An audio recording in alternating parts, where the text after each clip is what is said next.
بسم الله الرحمن الرحيم waxaynu ka hadlaynay inuu ku jirnay chapter kale raado organic chemistry ayaynu ka hadlaynay organic chemistry oo waliba waxaynu ka hadlaynay alkanes ka hadlaynay waxaynu dhahay alkanes waa hydrocarbons horta waa compounds waa organic compounds waa hydrocarbons waana saturated hydrocarbons ashirkeena maanta aynu ka hadlaynaa waxa weey waa cracking of alkanes waxaynu hore uga soo hadalay oo aynu niri alkanes waa the simplest of all organic families waxa weeyaan waa family-ga ugu simbalsan organic families family-da organic compounds ka leeyahay family-ga ugu simbalsan weey waxaynu niri alkanes-ka haddaad haysato alkane haddaad haysato alkane-ki haddaad ku samayso cracking haddaad ku samayso oo burburiso macno you get an alkene if you add water if you hydration haddaad ku samayso hydration aad ku samayso hydration alkene-ki aad ku samayso you get an alcohol marka waxaynu ka hadlaynaa maanta haddii la yidhaa how to crack an alkane sida alkaneska loo burburiyaa cracking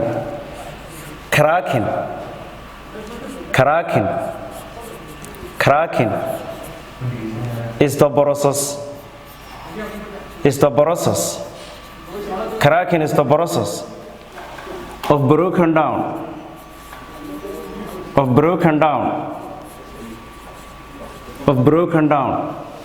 long chain molecules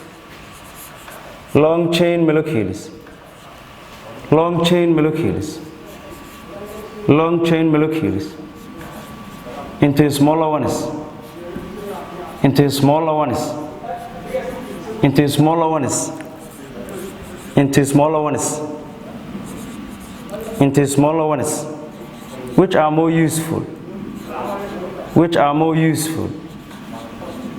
which are more useful cracking-ku waa process-ka lagu kala jebinayo moleculo dhaadheer long chain molecules oo alkanes ah oo laga dhigayo intii smaller ones qaar yar oo ka gaagaaban molecule-kii dheeraa ayaa laga dhigaya qaar yar oo gaagaaban oo laga dhigay inta la burburiyo kuwaas oo ka faa'iido badan cracking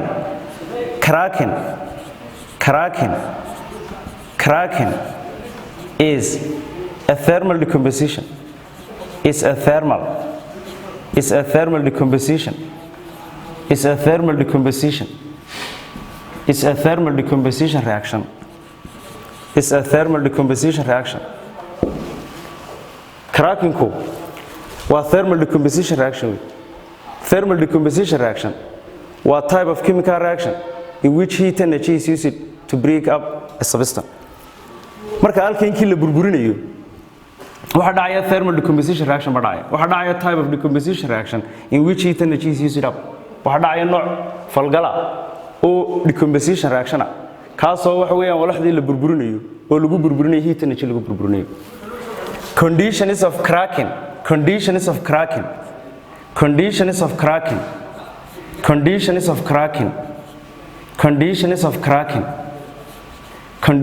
cracking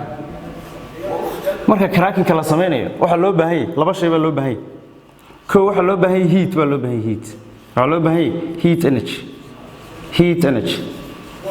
waxa loo baahan yahay in molecule-kii la kululeeyo waa marka molecule-kii la doonayo in cracking lagu sameeyo waxaynu dhahay cracking waa thermal decomposition reaction way thermal decomposition reaction is caused by heat energy horta waa la helaa laba waxaynu u baahannahay catalyst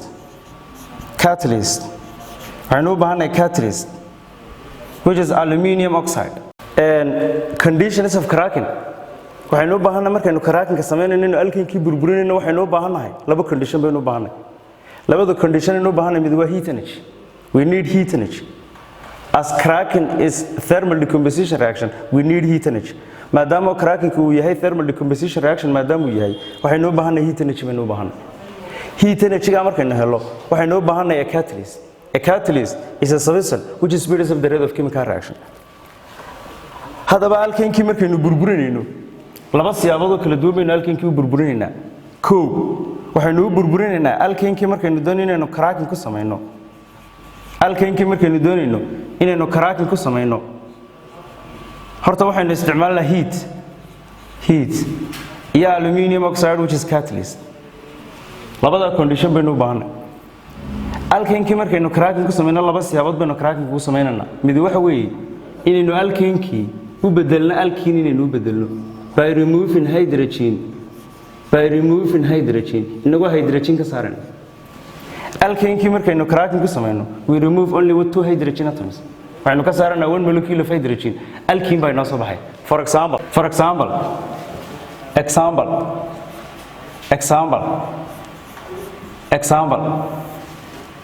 waxaynu haysanaa ethane molecule we have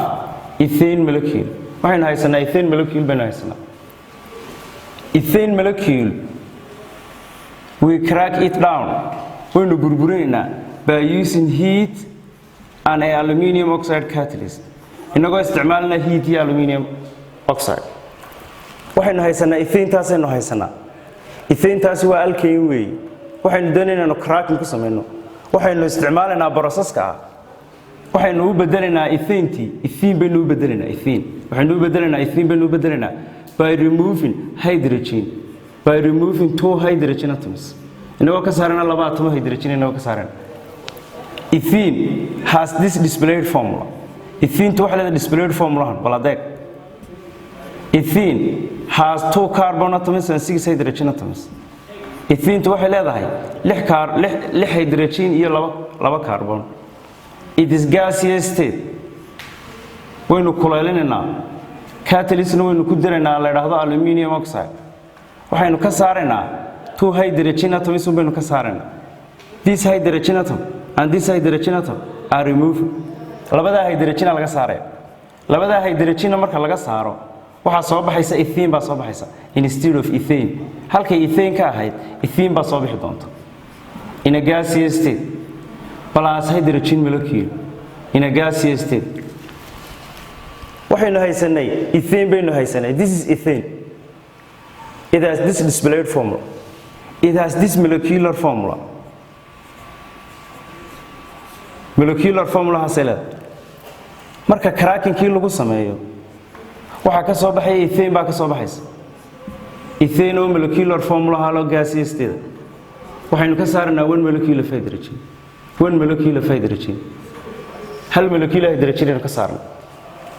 ethane tanaynu haysano displayed formulaheedu waa kan hydrogen taasaynu ka goynay halkaynu labada hydrogen ka goynay double bond isku bedeli hadii uu meesha double bond yimid waxa imanaya alkene baa imanaya alkene functional group of alkenes kuna waa double bond waxa kale oo alkeneska loo burburin karaa waxa kale oo loo burburin karaa in alkene laga dhigo alkene kale oo ka carbon yar alkene ka hore aad haysato plus alkene for example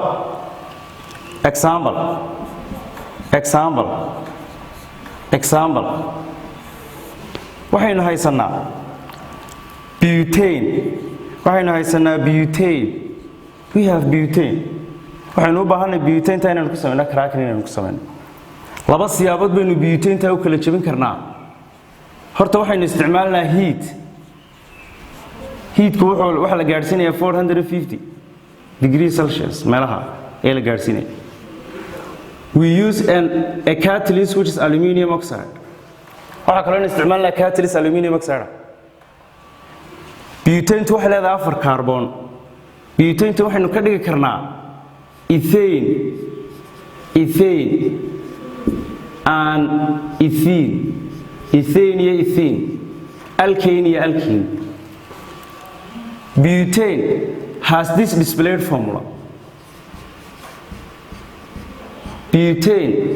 displayed formula butane waxa la displayed formula it has this displayed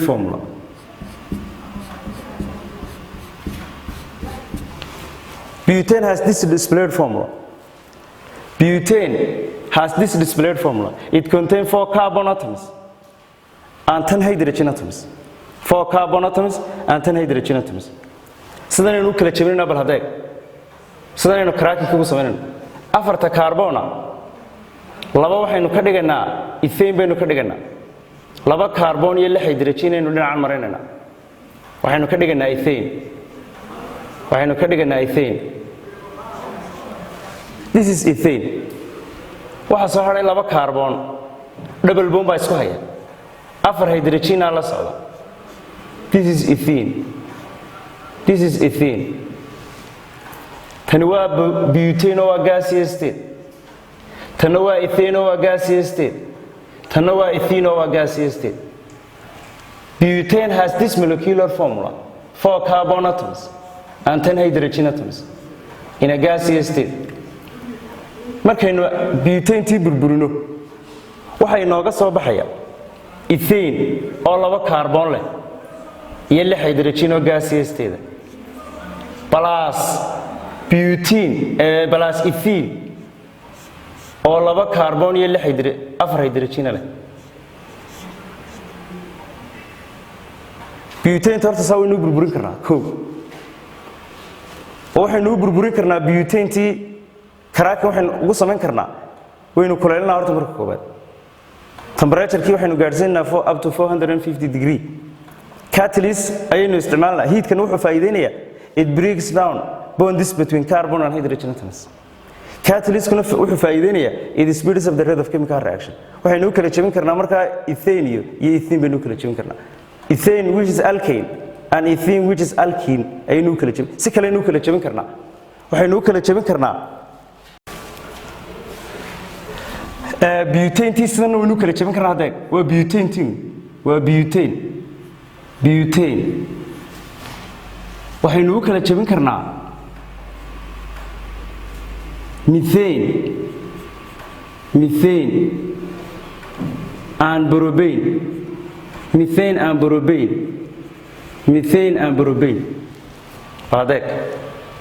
butane tii oo molecule displayed formula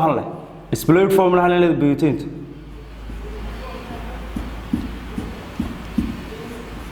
butane has this displayed formula butane has this displayed formula butane to waxa displayed formula asal waxaynu kala jebin karnaa molecule ka gaagaaban oo ka faa'iido badan ka isticmaal badan cracking-ka marka lagu sameeyo molecule-ki waxa la doonayaa isticmaalkiisa la kordhiyo molecule-da yar gaagaaban ka soo baxaya way ka faa'iido badan yihiin molecule-ki dheeraaya markii hore aad ku bilowday falgalkaad ku bilowday methane baa ka soo bixi doonta methane oo displayed formula hale plus propane oo molecular formula displayed formula hale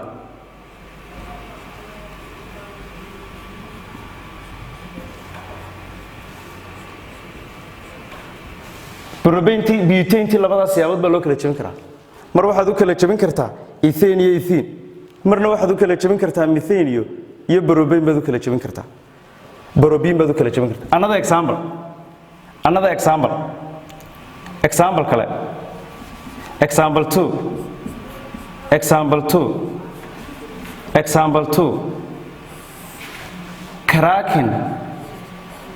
cracking of the cane which has this molecular formula C10H22 waxaynu kala jebin karnaa sidan waladeeg waxaynu we have the cane which has 10 carbon atoms waynu burburinaynaa cracking baynu ku sameynaynaa inagoo hiid garaynaynaa isticmaalayna catalyst which is aluminum oxide waxaynu kala jebin karnaa pentane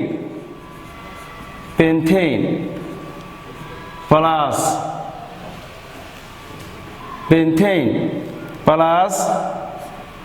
propane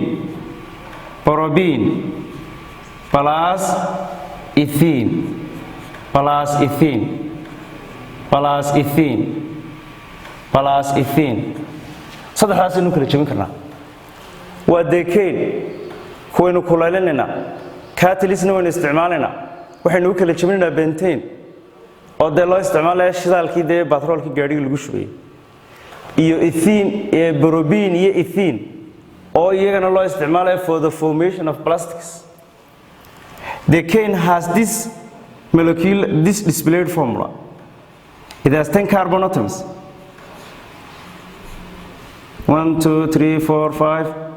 6, 7, 8, 9, 10.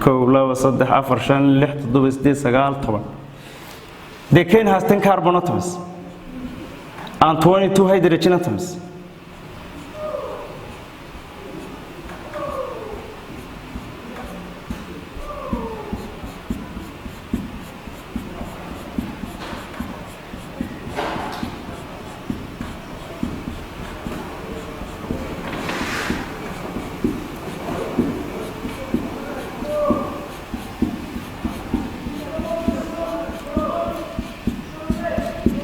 The cane to a displayed formula. It has 10 carbon atoms and 22 hydrogen atoms. Waxay noo kala jabinaa saddexaas aynu kala jabinayna. Waxay noo kala jabinaa bentane, propene iyo ethene. Baladeeg. Bentane has 5 carbon atoms. 1, 2, 3, 4, 5.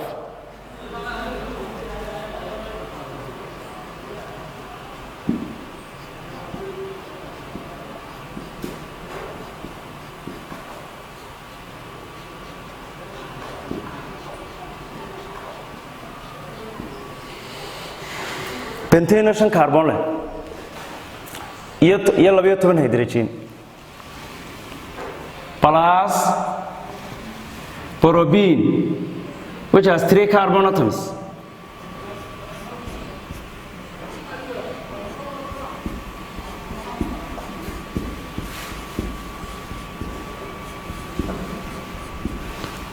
propene has 3 carbon atoms and 1, 2, 3, 4, 5, 6 and 6 carbon atoms plus ethene which has 2 carbon atoms and 4 hydrogen atoms. Butane the cane 10 carbon lahayd waxay noo kala jabinay pentane oo 5 carbon leh, propene oo 3 carbon leh, ethene oo 2 carbon leh. Hydrogenadii 22 ka ahaa tan 12 bay haysataa. waxa soo haray 10 hydrogen baa soo haray. 1, 2, 3, 4, 5, 6 6 hydrogen tan haysta. Tan 4 hydrogen haysta. 22 hydrogen haana saasay ku dheeyay. 10 carbon kaana saasay ku dheeyay. marka molecule-ka lagu sameeyo cracking-ka marka lagu sameeyo faa'iidooyinka cracking-ka waxa kamid ah importance of cracking. Cracking-ka waxa weeye waa important industrial process. waa process aad muhiim u ah warshadaha aad muhiim u ah. sababtu waa maxay? sababtu waxa weeye importance of cracking. Importance of cracking.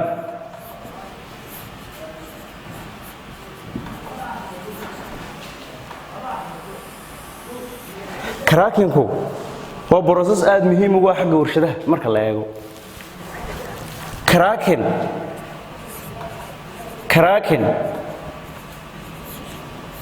is an important process in industry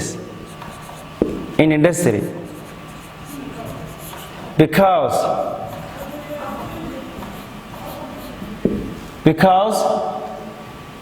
it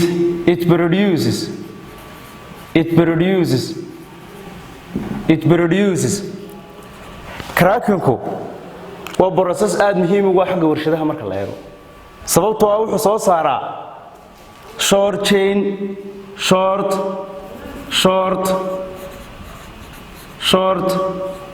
chain molecules which are more useful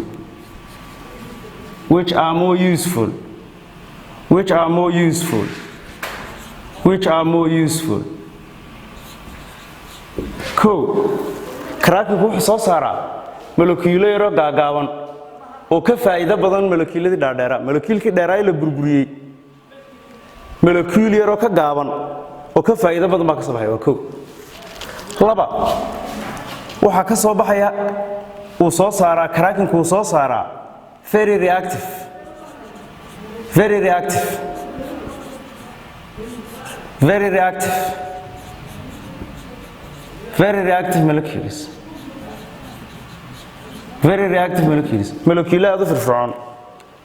oo moleculekii hore alkeenka hay la burburinay te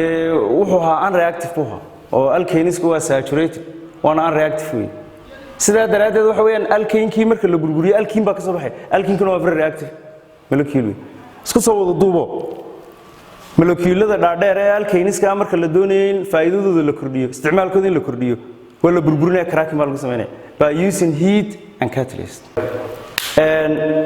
anigoo ah macallin Yousuf ala Aidid dhigana maadada chemistry-ga form 3-ga waxaynu maanta qaadanay cracking of alkenes waxaynu ka soo hadlaynay alkenes casharkeena markaa wuxuu la sii socdaa alkeniskii buu la sii socdaa waa how to